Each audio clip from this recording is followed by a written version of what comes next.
Comment donner confiance en soi à son enfant facilement? Peut-être qu'aujourd'hui, votre enfant manque de confiance en lui. Peut-être qu'aujourd'hui, vous aimeriez avoir les bons gestes, les bons mots, trouver quoi lui dire pour que justement, il ait davantage confiance en lui, qu'il ait davantage confiance dans ses capacités à faire les choses.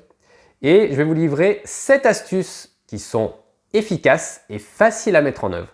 Et vraiment, je vous invite à rester jusqu'à la fin de cette vidéo parce que je vais vous livrer à la fin 3 astuces vraiment. C'est celle que je préfère. Donc vraiment, restez bien jusqu'à la fin de cette vidéo. Je m'appelle Julien Taucher, je suis votre coach parental. J'accompagne les parents à embellir leur relation avec leur enfant.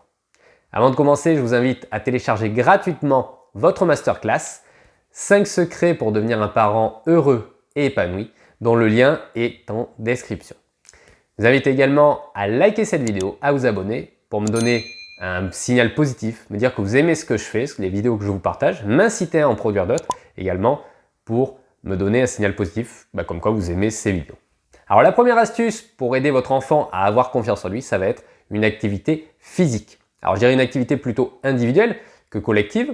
Il peut faire du collectif, mais le problème du collectif, c'est qu'il y a d'autres personnes, donc on peut être amené à se comparer, et s'il a déjà un problème de confiance en lui, ça peut continuer ou majorer encore le problème. Mais ça peut se faire. Mais dans l'idée, moi je conseillerais plutôt une activité physique individuelle. Ça va permettre à l'enfant de se dire « Eh bien, j'ai réussi à le faire, j'ai réussi à faire cette activité ». Alors ça peut être n'importe quelle activité physique. Ça peut être courir, j'ai couru 5 km, j'ai fait du vélo, j'ai escaladé ce mur. Ça peut être une activité physique finalement où il est confronté à lui-même.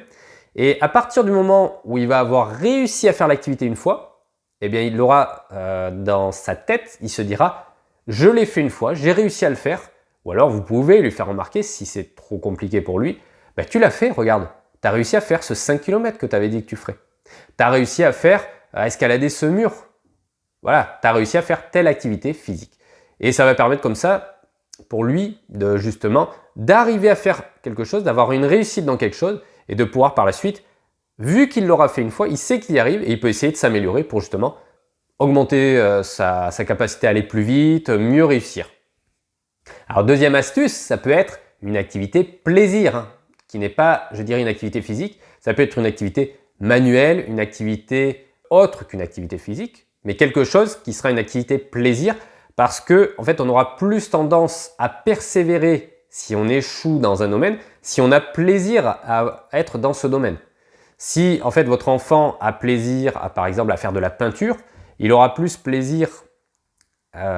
tendance à persévérer ses efforts s'il prend plaisir à faire de la peinture que dans une autre activité où franchement ça le gonfle. Et, par exemple le sport, il n'aime pas le sport, il va avoir tendance à ne pas persévérer et du coup à ne pas réussir à avoir ce premier déclic de « je l'ai fait ».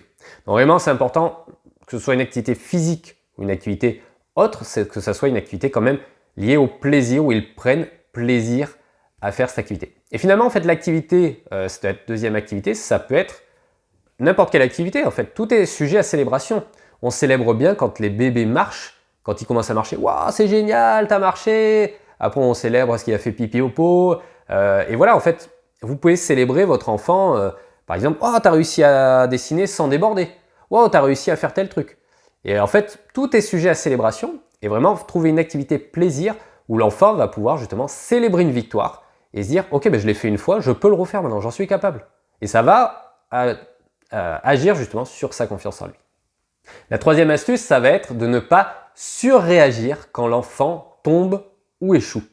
Alors quand il tombe, ça va être plutôt une activité physique, où là, ne pas avoir tendance à surréagir dès qu'il tombe, intervenir tout de suite, l'aider à se relever alors qu'il n'a peut-être même pas compris ce qui s'était passé ou de lui-même il n'aurait pas eu peur, mais vous allez peut-être lui injecter de la peur, lui injecter une perception comme quoi je suis tombé, qui va faire que ça peut augmenter du moins altérer sa confiance en lui empêcher d'avoir de la confiance en lui.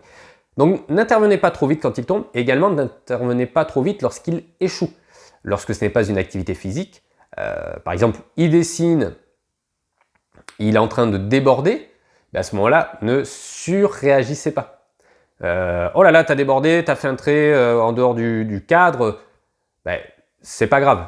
Ne surréagissez pas parce que ça peut justement augmenter ou bloquer le fait qu'il acquiert de la confiance en lui. Donc évitez de surréagir quand il tombe ou quand il échoue. Alors quand je parle de surréagir, par exemple, ce qui peut se passer, c'est par exemple votre enfant tombe, vous pouvez avoir peur, mais en fait vous allez lui crier dessus. Mais c'est pas vrai, t'es tombé, t'as failli te faire mal, mais t'es fou, t'as failli te casser une jambe. Et en fait, le problème c'est que vous exprimez une émotion de colère derrière cette émotion de peur. Vous avez eu peur, mais derrière, en fait, vous agissez comme si vous étiez en colère. Et le fait d'avoir ce comportement avec votre enfant, ça peut le rebuter au fait de reproduire cette activité, parce que s'il doit se faire engueuler parce que vous lui criez dessus parce qu'il est tombé, par exemple, il va se dire bon ben je le fais pas parce que sinon j'ai peut-être fait une bêtise ou je vais me faire engueuler. Et ça, par contre, ça peut aussi diminuer sa confiance dans le fait qu'il va moins reproduire le genre cette activité sportive, par exemple.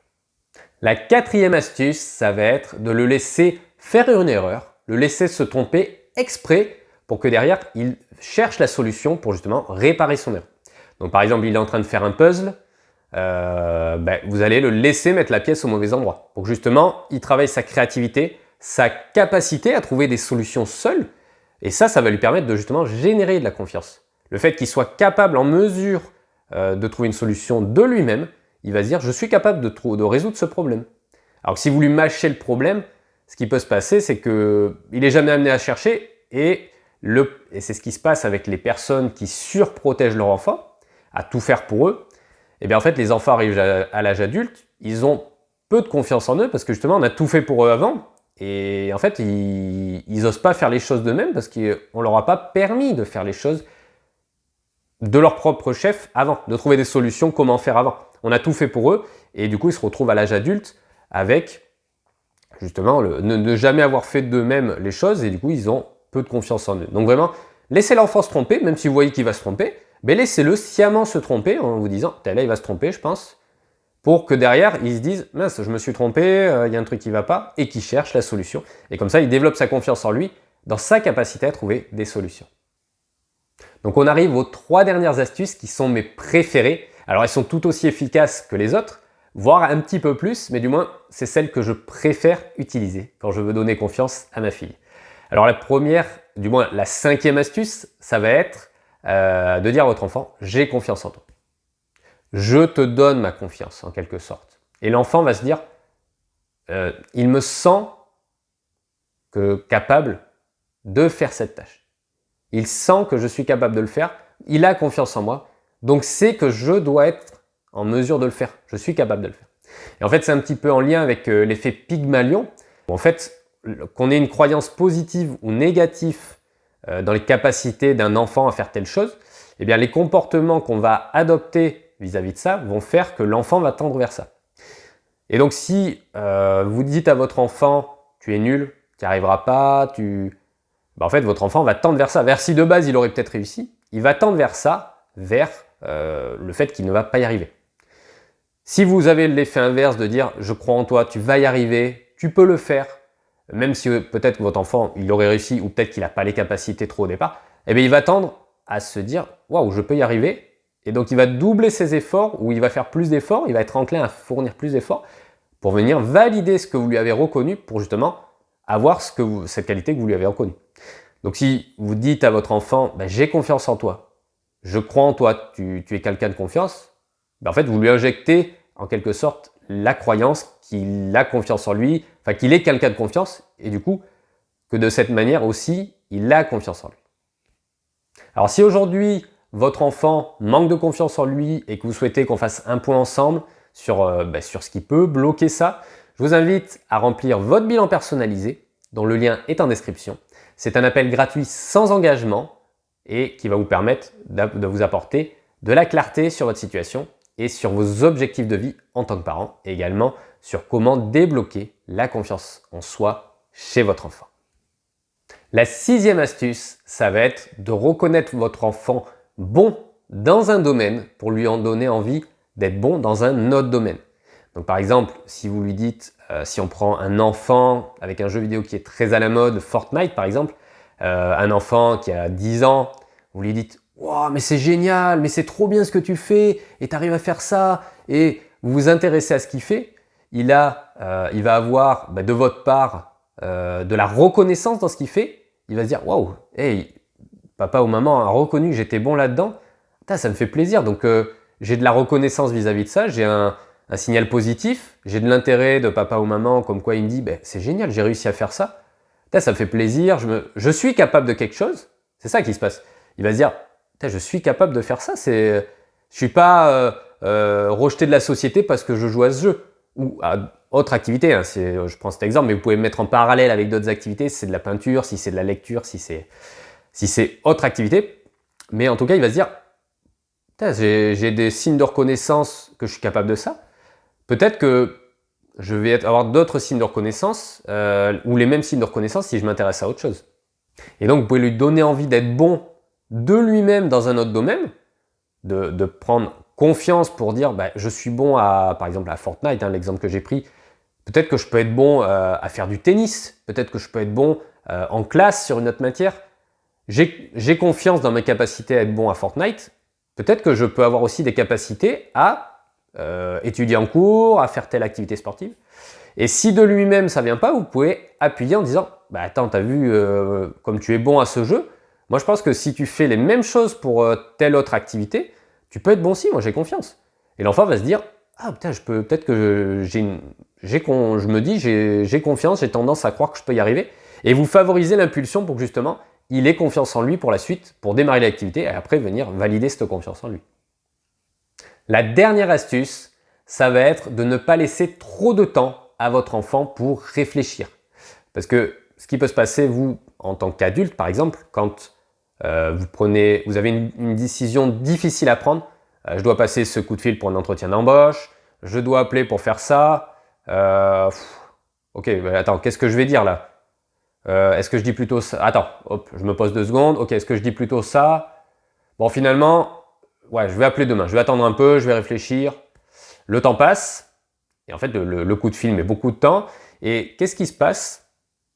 Vous allez, comme ça, vous raconter une histoire. Ouais, peut-être que si je dis ça, ça va se passer comme ça. Et si je fais ci, ça va se passer comme ça.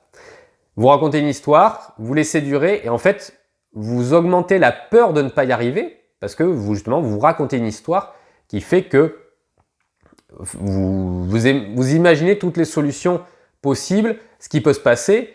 Et en fait, dans ces cas-là, il vaut mieux passer à l'action rapidement pour pas avoir le temps de vous créer un schéma où vous vous dites peut-être que je ne vais pas y arriver, peut-être que finalement je n'ai pas les capacités, où vous allez douter de votre confiance en vous. Et en fait, c'est par exemple, on peut prendre l'image avec un saut en parachute. Si vous êtes dans l'avion et que vous réfléchissez, ah oui mais si le parachute ne s'ouvre pas, ah oui mais si l'avion si, ah oui mais vous pouvez comme ça rester dans l'avion, il réatterrit, vous n'aurez pas sauté. Alors que si plus vite vous sautez, et bien après quand vous êtes en vol, vous pouvez réfléchir, bon mais qu'est-ce que je fais maintenant? Ok, j'y suis. Et alors que si vous restez dans l'avion, vous allez augmenter votre peur. Et donc vraiment, voilà, quand il y a une décision qui est à prendre, ne laissez pas trop de temps à réfléchir pour justement ne pas que l'enfant développe une mauvaise confiance en lui, doute de lui, s'injecte des croyances qui vont faire qu'il doute de lui. Mais justement, en passant l'action tout de suite, il va dire je l'ai fait et il va garder cette action d'avoir confiance en lui.